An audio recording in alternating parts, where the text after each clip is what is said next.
مومن جو فدا نقش کفے پائے نبی ہو زہر قدم آج بھی عالم کا خزینہ، گر سنت نبوی کی کرے پیروی امت،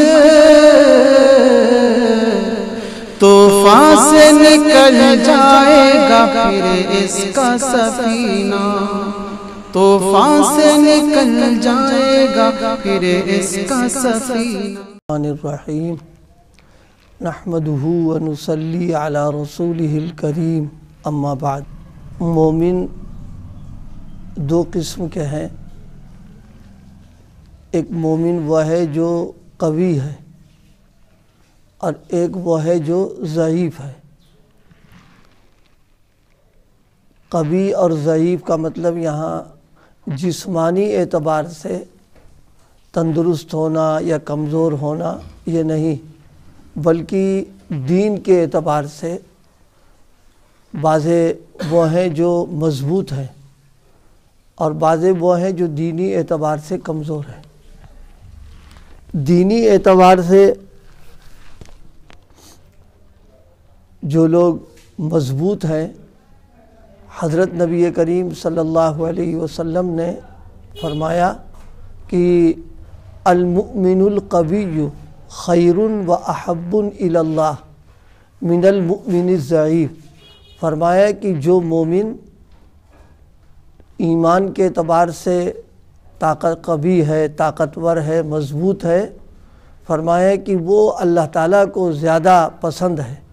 اور اللہ تعالیٰ کے ہاں وہ زیادہ اچھا ہے کہ اس مومن کے اعتبار سے جو مومن کی کمزور ہے، ضعیف ہے۔ وہ فی کل خیر، لیکن آگے ایک بات فرما دیا تاکہ جو کمزور ہے ایمان کے اعتبار سے اس کا دل نہ چھوٹا ہو جائے۔ فرمایا ہر مومن میں خیر ہے۔ خیر اس لیے ہے کہ اس کے پاس ایمان ہے، اور ظاہر ہے کہ جس کے پاس ایمان ہے وہ غیر ایمان والے سے تو ہر حال میں ہی اچھا ہے۔ وہ تو اللہ پاک نے ایمان کی نعمت دی ہے، ظاہر ہے کہ بہت بڑی نعمت ہے یہ، اور اس کا فائدہ یہ کہ مومن جنت میں جائے گا ہی انشاءاللہ اپنے ایمان کی بنیاد پر، لیکن فرمایا کہ طاقتور جو مومن ہوتا ہے وہ زیادہ اچھا بھی ہے اور اللہ تعالیٰ کو زیادہ پسند بھی ہے۔ دیکھیے، جسمانی اعتبار سے جو آدمی تندرست ہوتا ہے اور طاقتور ہوتا ہے، ایک تو وہ اپنے کام خود کر لیتا ہے کیونکہ وہ تندرست و توانا ہے، ایک۔ دوسری بات یہ کہ اس کے لیے اگر کوئی مشکل، پریشانی، دقتیں، رکاوٹیں پیش آ رہی ہیں تو اپنی طاقت کی وجہ سے گھبراتا نہیں ہے وہ، بلکہ ان سب چیزوں کا مقابلہ کرتا ہے، سامنا کرتا ہے وہ، اور دور کر لے جاتا ہے وہ ان سب دقتوں سے۔ اسی طریقے سے جو آدمی طاقتور اور تندرست ہوتا ہے تو اس کو دوسرے لوگ ہاتھ ڈالنے میں گھبراتے ہیں کہ بھئی اس سے مت لگنا، اس لیے کہ تو خود ہی اتنا مضبوط ہے کہ اگر لگیں گے تو ایسا نہ ہو کہ ہمارے ہی کام تمام کرے وہ۔ بالکل یہی حال اس شخص کا ہوتا ہے جو دینی اور ایمانی اعتبار سے مضبوط ہوتا ہے، وہ اس کا ایمان مضبوط ہو، اللہ سے اس کا تعلق مضبوط ہے، اسی طریقے سے اعمال کے اعتبار سے وہ مضبوطی سے لگا ہوا ہے، تو حالات اس کے سامنے جب آتے ہیں تو ان حالات میں وہ گھبراتا نہیں ہے، حالات سے سمجھوتا نہیں کرتا ہے، وہ اس کا تعلق اللہ سے حالات میں اور زیادہ بڑھ جاتا ہے۔ حدیث میں حضرت نبی کریم صلی اللہ علیہ وسلم نے مومن کی ایک مثال دی سمجھانے کے لیے۔ فرمائے مومن کا حال ایسا ہے جیسے کھیت میں جو سبزہ اگتا ہے گیہوں کا یا چاول کا، تو وہ ہوا سے کبھی ادھر ہو گیا،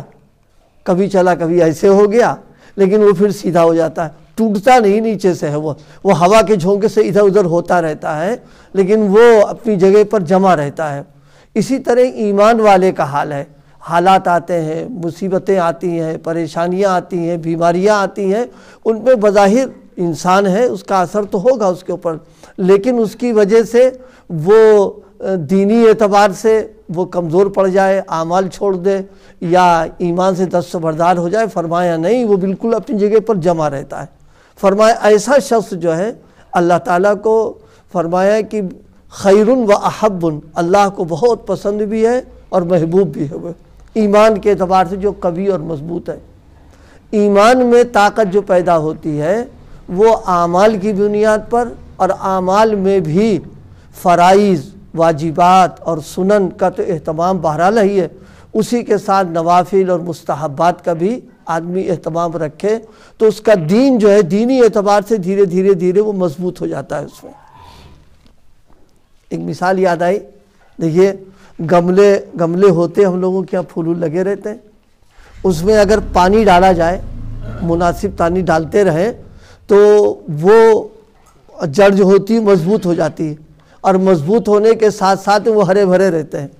اور اس کے اندر جو ہے پھول بھی آنے لگتے ہیں، اور خوبصورتی تو اپنی جگہ پر ہوتی ہے۔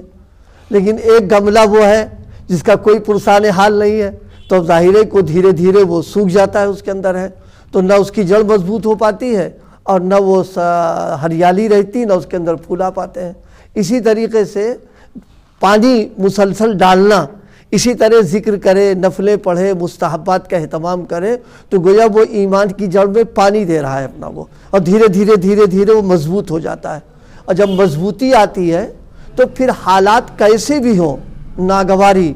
تو ان ناگوار حالات کے اندر وہ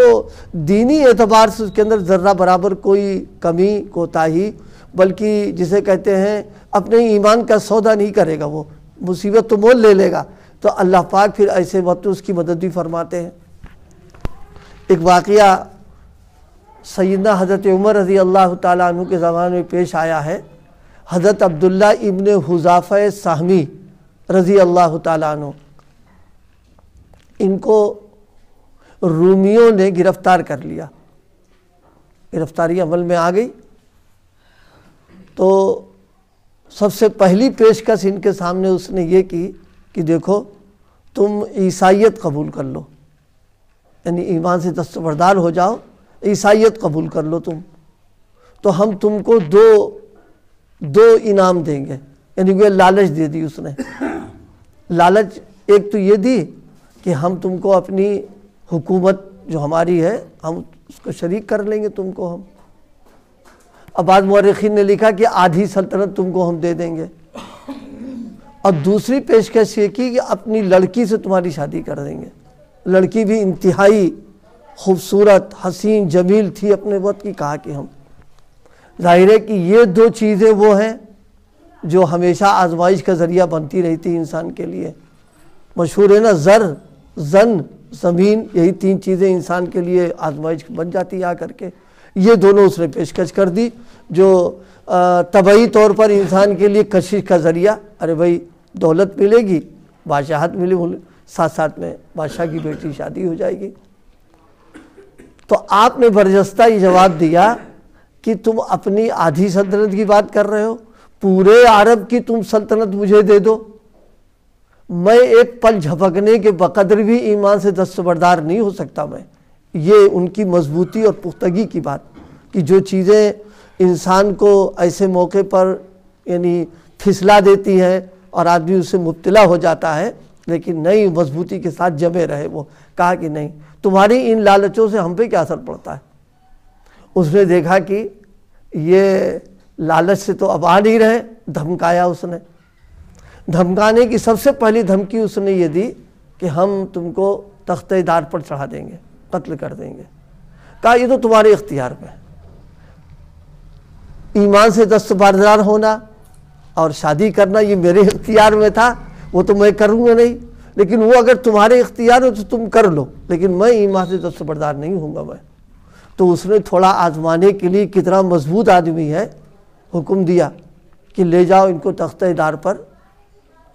پھندا مت ڈالنا، تختہ دار پر ان کو پہنچا دو۔ ان کو لے گئے، کھڑا کر دیا، اور تیر اندازوں کو حکم دیا کہ تیر چلاؤ۔ تیر اس طرح چلے کہ دائیں بائیں سے چلے، ان پر نہ پڑے، کیونکہ آدمی تیر ہے، بندوق ہے، ان سب کی آواز دیکھ داکھ کر کے تھوڑا سا اندر سے وہ کمزور پڑنا شروع ہو جاتا، چلانا شروع کیا، کوئی اثر حضرت پر نہیں ہوا۔ جب اس نے دیکھا کہ دونوں ہی کام نہیں چلے یہ، تو اس نے تیسری تدبیر یہ کی ان کے ساتھ میں، یہ ایمان کے قوی ہونے کی کہ آزمائشوں میں تھے لیکن کچھ نہیں، بلایا اور بلا کر کے وہ ایک کڑھائی منگوائی اور اس کو خوب گرم کر دیا اور ایک قیدی کو ڈال دیا اس میں اٹھا کر کے، ان کے سامنے ہی اس نے دیکھا کہ بالکل سب گوشت اور چتڑے اڑ گئے، ہڈی ہڈی رہ گئی۔ مطلب یہ تھا کہ اب تم کو بھی ہم ان کے ڈالنے کو حکم ڈالو ان کو۔ جب لے جا رہے تھے تو آنکھوں سے آنسو نکلنے لگے، لوگوں نے اطلاع دی کہ شاید ڈر گئے ہیں، تو کہا نہیں بلا لو، بلایا تو پوچھا کیا ڈر گئے؟ کہا نہیں، کہا ہم اس وجہ سے نہیں روئے ہیں جو تم سمجھے ہو، ہم اس لیے رو رہے ہیں کہ جسم میں ایک ہی جان ہے میری، اور میری تمنا یہ تھی کہ میرے ایک ایک رواں، یعنی جیسے جسم میں جتنے روے ہیں اتنی جان ہوتی اور ہر جان کو اللہ کے لیے ہم قربان کر دیتے، میرے یہ تمنا تھی، اس لیے میں اس وقت رو رہا ہوں، اور کچھ نہیں، جان جانے کو مجھے کوئی خطرہ نہیں اس میں۔ جب اس نے دیکھا کہ کسی طرح ہی یہ ٹس پس نہیں ہو رہا ہے، تو اس نے پھر آخر میں ایک پیشکش یہ کی کہ اچھا تم ایسا کر لو کہ ہماری پیشانی کو بوسہ دے دو، ہم تم کو آزاد کر دیں گے۔ حضرت نے فرمایا کیا مجھے تم اکیلے چھوڑو گے؟ تب تو بوسہ نہیں دیں گے ہم، اگر ساتھیوں کو چھوڑ دو تم میرے ساتھ میں تو ہم تیار ہیں اس کے لیے۔ حضرت عبداللہ ابن حذافہ سامی نے فرمایا ساتھیوں کے ساتھ، کہاں ساتھیوں کے ساتھ چھوڑ دیں گے۔ چنانچہ بوسہ دیا، اور بوسہ دینے کے بعد اس نے ان سب کو آزاد کر دیا۔ یہ ایک صحابہ کے تو بہت سارے واقعات ہیں، بعد کے بھی واقعات بہت سارے پیش آئے ہیں۔ عرض یہ کرنا تھا، یہ ایمان کی قوت اور طاقت جب ہوگی تب آدمی دین پر جم پائے گا۔ جب جڑ کمزور ہوتی ہے تو ذرا سا ایک جھونکا آتا ہے، درخت نکل کے باہر آ جاتا ہے، لیکن جڑ اگر اندر سے مضبوط ہو تو کتنی آندھی چلے، کتنی طوفان ہو، کچھ نہیں، وہ جمع رہتا اپنے اس کے اوپر ہے۔ اسی طریقے سے دینی استقامت، دینی استقلال اور دینی اعتبار سے مضبوطی اور پختگی یہ مومن کا اصل شیوا ہے اور اصل ایمانی تقاضا ہے کہ آدمی کے اندر اپنی ایمانی اعتبار سے اپنے آپ کو طاقتور بنائے۔ میں نے عرض کیا ایمانی اعتبار سے توانائی و تندرستی، اعمال کا اہتمام ہو، اور اعمال کے ساتھ میں جو چیزیں مستحبات میں، نوافل میں ہیں ان کا بھی اہتمام کیا جائے۔ دیکھیے غذا میں اگر آدمی سادی غذا استعمال کرے، سادی غذا ابال لیا اور کھا لیا، پیٹ تو بھر ہی جائے گا، لیکن تندرستی اور توانائی و طاقت نہیں ہو پائے گی۔ لیکن اب یہ کہ اس میں اس کو بگھارنا، اس میں گھی ڈالنا، اس میں یہ کرنا وہ کرنا، ظاہر ہے کہ اس سے توانائی بڑھتی ہے، آدمی اہتمام بھی کرتا ہے اس کا۔ تو جس طرح اپنی غذا میں کھانے پینے کی ہم لوگ ان سب چیزوں کا اہتمام کرتے ہیں، اس میں اس کا بھی اہتمام دینی اعتبار سے، جو مستحبات ہیں، جو نوافل ہیں، ان کو کرنا، تاکہ اس کی وجہ سے دینی پختگی ہمارے اندر پیدا ہو جائے۔ تو آپ صلی اللہ علیہ وسلم نے ارشاد فرمایا المؤمن القوی خیر و احب الی اللہ، کہ جو آدمی، جو مومن طاقتور ہے دین کے اعتبار سے، ایمان کے اعتبار سے، اللہ تعالیٰ کو محبوب ہے، اللہ تعالیٰ کی نظروں میں اچھا ہے، من المؤمن الضعیف، اس مومن سے جس میں یہ خوبی موجود نہیں ہے۔ لیکن فرمایا وفی کل خیر، اور ہر ایک میں بھلائی ہے، اور بھلائی سب سے بڑی ہے کہ ایمان موجود ہے اس کا، اور اسی ایمان کی بنیاد پر انشاءاللہ وہ جنت میں جائے گا۔ اپنے بدعملی اور اپنے غلطیوں کی بنا پر پاکی صفائی کے طور پر جائے گا جیل خانے وہ، لیکن یہ کہ آخر جنت میں چلا جائے گا۔ تو ایمان تو ظاہری کہ بہت بڑی خیر ہی ہے، لیکن بھائی ضرورت اس بات کی ہے کہ ایمانی اعتبار سے مضبوطی ہم پیدا کریں۔ اللہ پاک عمل کی توفیق عطا فرمائے۔